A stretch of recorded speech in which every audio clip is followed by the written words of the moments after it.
Hello everybody, Comrade Kelly here. Welcome to a European War 6 game review.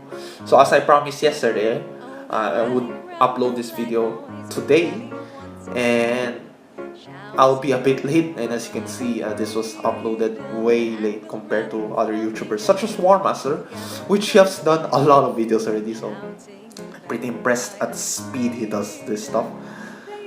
But yeah, European War 6, it's $1 in the App Store, so it's pretty cheap in terms of games that's available in App Store. So I would really suggest you guys getting the actual game instead of just hacking it and getting it for free, because we do want to support our easy tech creators, and we always complain about their quality.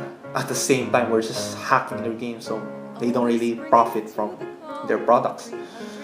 So yeah, with that being said, let's just get right into the review. So we got 3 buttons: campaign, conquest, multiplayer. I'm not sure where the HQ went. I think it got it was like put here in campaign too, as you can see down there. Sorry, but let's just see what else. In settings, I turn off the music because it's gonna bother me while I'm recording. The language is available in English, simplified Chinese, Japanese. Oh, sorry, this is traditional. Korean. Actually, no, this is simplified. This is traditional. Yeah. Then yeah, let's just stick to English. And let's check out what does campaign look like. So I got something to admit. I already did a review on this video just a while ago, but then I had to scratch that video because I accidentally turned on the audio for this game, so you couldn't really hear my voice. It was the same problem I had with the previous time I did a review on European War 6, or was it Rome? I forgot which one. But yeah, I suffered the same problem I had last year, which is kind of embarrassing. But here we go. As you can see, I already beat the first campaign already. Let's just play the second one to showcase the gameplay. So, the Battle of Shiloh on April 6, 1862, Grant, the commander of the Union, did not realize that there would be a heavy Confederate force near Charlotte, which caused heavy casualties of the Union. But another reinforcement of the Union was about to come. So, the Battle of Shiloh. So, while we're waiting, I just want to make a quick announcement. Please do join my Discord server. You can just leave a message saying hi, and you might meet some nice people there. You can also join my Twitter. I'll also leave the link in the description below. Usually what I post is mostly politics and anime stuff. So if you're interested in any of those, please do give me a follow. I would gladly appreciate it. Anyway, back to the campaign. So Sidney Johnson, march softly, catch the Union off guard before they notice we have crossed the river. That's probably gonna be a bit difficult. So George McKellen, oh my god. Enemy attack, everybody will hold on to the top of. Hold on to your ground, we have reinforcement coming to help. So, is the objective is to survive? Yeah, it looks like it. So, it probably won't be that hard, but I forgot to mention, you do unlock Elasis Grant if you beat your first mission. So, it's a bonus general for all of you guys. Rifleman, 32, 10 defense. How about a light infantry? Nope, we don't want that. How about a light infantry? So it seems like they're better. I'll just put Elasis Grant there. Since we're defending, it would not really make sense to just charge straight in the enemy. Although some of this I'm not really, I don't really want to do, because I've already been messing up how I want to position my units. So let's just press next turn. I usually want to end this turn. Oh shoot, my allies charging straight ahead. But yeah, so let's just position our artillery. Move Elasis Grant, surround this guy. We should be able to kill him off, and we're just a bit short. Charge this guy up here. Send stuff here.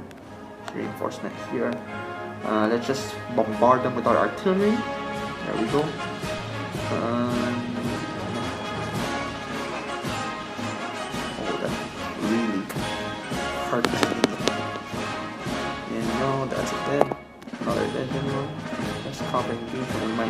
cavalry over there. Yep, that's a mistake on my part.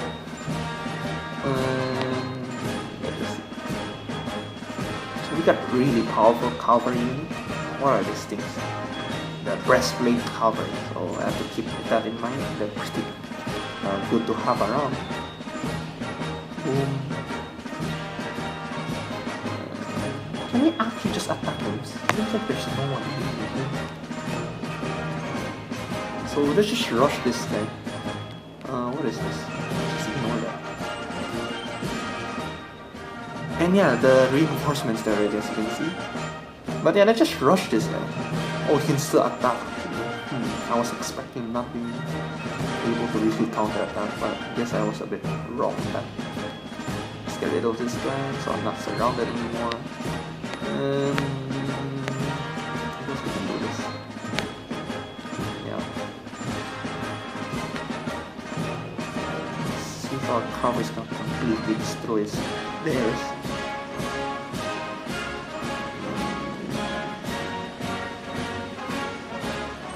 This guy's actually hurting me a lot. But that doesn't really matter, I'll have him surrounded in the next turn. So yeah, not that good for me. And he's surrounded, so let's just kill this guy off and cross the river after that. Although I am suffering heavy casualties even though I have this guy surrounded and his morale just in the all-time low. Oh! I didn't mean to do that. Ah! Another stupid mistake made by Kelly over here. Let's just build more light cavalry, or maybe hunting cavalry. No point of going too cheap here. Because this level isn't that hard, so you don't really have to think too much. Yet at least. This game gradually gets more difficult the higher level you go. So bombard them with artillery, boom. And artillery is doing better than our infantry actually. And it's dead, so let's move on to the next turn. We got Confederates crossing now. Our army face top battles. Brothers charge with me. So we got the first Confederates landing, or after successfully crossing the river. And we got our Grant almost dying already, so not good. What else can we do? Let's build one more cavalry, wouldn't hurt. Let's skip turn. Let's just take this guy out in the boat, because it'll be annoying once they land once they land from crossing the river. So just take them out while they're still at the river, and when they have all this like debuffs they have to deal with. Hopefully we can kill this guy off. Oof, our Grant is not doing well right now. Although that might do too good for us, because that means that won't give... never mind, the general still managed to land.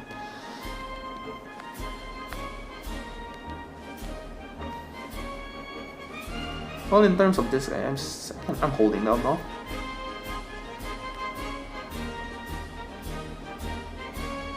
Ah, this guy! Pain. Wait, how am I gonna deal with him? He does 130 to my units. That doesn't seem fair.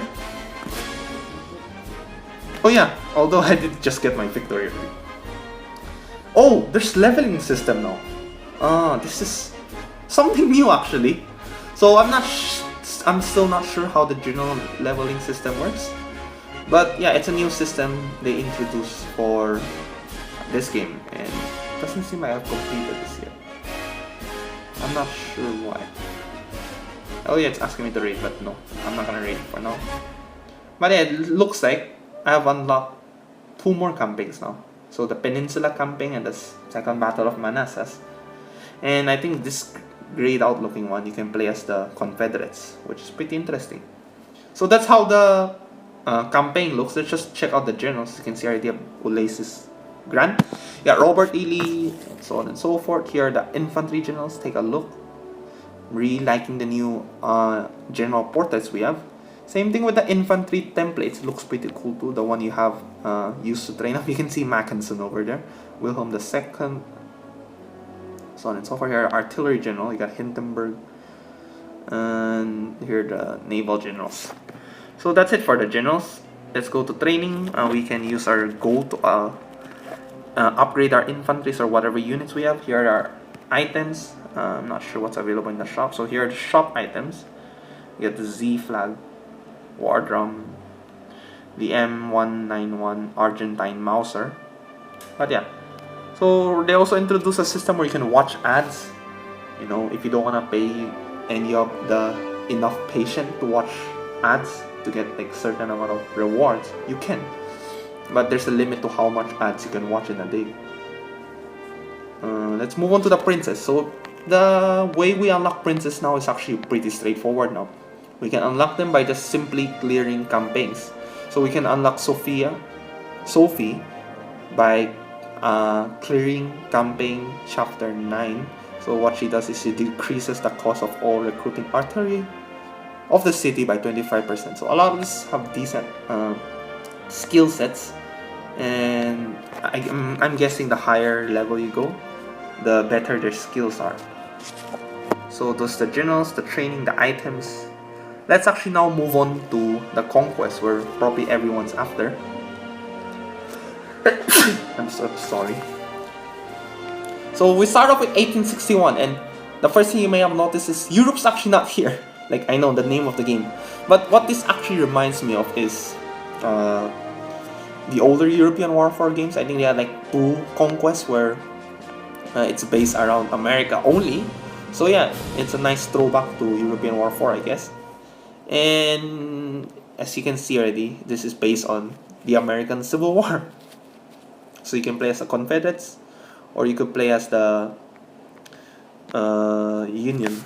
So the diplomacy looks still about the same, I guess. Let's check out the diplomacy. So Canada, Iroquois, the British, Spain, Chile is part of the Confederate faction, while the Americans are allied themselves with Mexico, Peru, and France, and Cuba. Those are their own faction, and you can see that there might be a big naval engagement here soon. So yeah, pretty interesting. And in terms of the units in this game, it's basically almost the same as the previous European War 6 game, except for some changes, such as this. This is like what, the new infantry. Here are the more modern looking ones. And also I'm gonna say the animation doesn't look that terrible too. But in terms of this year, not much has really changed for the most part, at least. Even the naval stars are still the same from the previous game. I think most of it would change though in 1914, which we will check out pretty soon. Moving on to the next one, that would be, hold on a sec, that would be 1865. So we got a lot of German states. We got the German Confederation over here, we got the Prussia, and we got Bavaria. So let's just check out what are the alliances in this game and see what are the types of units. So there are definitely some reuse units. I'm not sure if these have the same skin for the old guard, because I don't really play European War 6, so my apologies for that. But yeah, I feel like it's the same as the previous one. And in terms of alliances, hold on, this is the tactics, I'll show you more of that later. In terms of alliances, what we have. Where do you check alliances? Hold on a sec. Actually, how do you check the alliance? Oh, over here. Never mind, that's auto. Wait, how do you check the alliances again? Am I missing something here? Or am I just super dumb? Hold on a sec. Kelly's a bit confused. Kelly forgot how do you check alliances suddenly while in the middle of reviewing a YouTube video. Can you imagine that? Is it this one? No, this diplomacy. Huh, how do you check the alliances? Okay.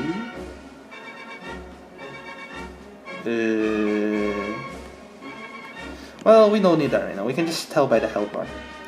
So basically, sum it up. Oh, here it is. So, my bad. It's just there. So all you have to do is zoom out to find that button. But yeah, here we are.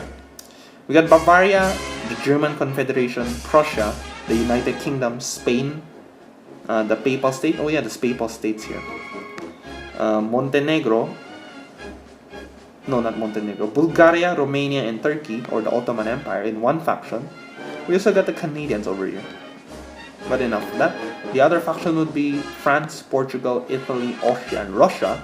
Greece also, and Denmark in another faction. We also got other neutral states such as the Benelux and Switzerland. So, surprise, surprise. Let's move on to the next one. And maybe I can show off the tactics because I haven't shown you guys that yet.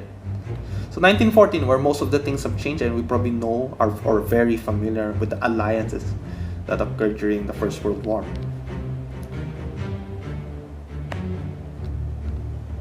So this is the year where most of the units change, especially in the naval area. So you get submarines now, destroyers, frigates, and battleships. Then the transport ships, not gonna lie, they look pretty cool. In terms of cavalry, you can build light cavalry, hunting cavalry, breastplate cavalry, armored cars, and tanks. In terms of units, you can build militias, light infantry, light machine gunners, new infantry, firebat, and heavy machine gunners. So yeah, a lot of new unique units this year. Not unique units, new units, I guess. Let's find the cavalry. Actually, we already did. Let's check the artillery. We got mortars, light artillery, howitzer, field cannon, and I think you got the German unique unit, the Krupp cannon. And let's just check out the alliance right now. So as expected, Belgium, France, the United Kingdom, Portugal, Italy, Montenegro, Serbia, Greece, Romania, Russia are all in one faction, fighting against the Central Powers, which are Germany, Austria-Hungary, the Ottoman Empire, Bulgaria, and looks like we also got the tribal states in our faction. So yeah, I think that should be most part for this mod. I don't really have a lot to say because I haven't really played this mod, so I can't really give a proper rating for this mod. But if I were to rate this mod with my current knowledge, because again, I haven't really played much of this, I would actually say it's around 3 out of 5 actually. Because I'm still kind of disappointed with what they did here in the Balkans. And like basically this is just a reskin of the European War 6, the Napoleonic one. And I'm not surprised. I mean, European War 6 is still in the title of this game. So yeah, no surprise there. But in terms of like the unique, the designs of the units actually exceeded my expectation. I was expecting most things to be copy-pasted, but some of these units looks really cool, such as the German Firebats. So yeah, plus points for easy for that. And again, you don't really have the right to criticize the game or say like the quality is pretty low when you don't really pay for their games. So yeah, that's that. So I paid for this game. It was $1, pretty cheap to get. I would really recommend you getting one. So let's just leave the Conquest. Actually, I forgot to show you the tactics. So give me a quick sec. And there's also national technology, if I forgot to mention that. So again, from the previous game, you can choose which one you wanna research. But yeah, let's find tactics. How do you use that? I think there should be one in Berlin. Also, wait a minute, this can't be. The trade system's back. I really like the system actually. And I'm glad I accidentally found it now. So basically, back in European War 4, let's say if you have too much, let's say food or something, of course that's for my problems for the most part, you can just easily trade it for resources you lack, such as industrial points and gold, as you can see here. You can also trade knowledge for stuff now. So yeah, pretty cool, although it seems like, never mind, yeah. So I'm glad they implemented this system because sometimes in, let's say, World Conquer 4, you see that AI having way too much of like, let's say, science or industrial points, but they just simply lack the money to get something. So aside from that, there's also the new system, the temporary generals. So these generals are available for you for this whole conquest only. The next round they'll just disappear. Again, I also really like this system from European War 4. So let's say if I want Letho Vorbeck, I need 1,030 gold to invite him. So pretty cool. And here are the tactics. We got March and Force ability, Force March. Let me check out what are the other cards you can use. Hold on a second, how does this work? And I'm not too sure how you really acquire cards. What do you need? Seems like I can't build anything there. Here, Military Academy. So we got Blast, Air Bombing, Spy, Fire Engine, Promotion, Gas Mask March, Force March, and Military Academy 2. So most of these are just a reskin of the tactics from European War 6. So I don't really have too much to say. But yeah, that's the Conquest mode. Let's move on to the last one and I'll end my video there. Because I'm feeling a bit tired already. It's getting pretty late in my place. So not 1914, multiplayer, sorry. Multiplayer. So we got the normal classic 1v1. So let's say this one. And now you can join battles if you have the same, if you're under the same Wi-Fi. So it's like local network, I guess. Because in here you can see who's hosting right now. And there's two ways of playing this. It's either through, as you can see here, activate Bluetooth or Wi-Fi in the device settings.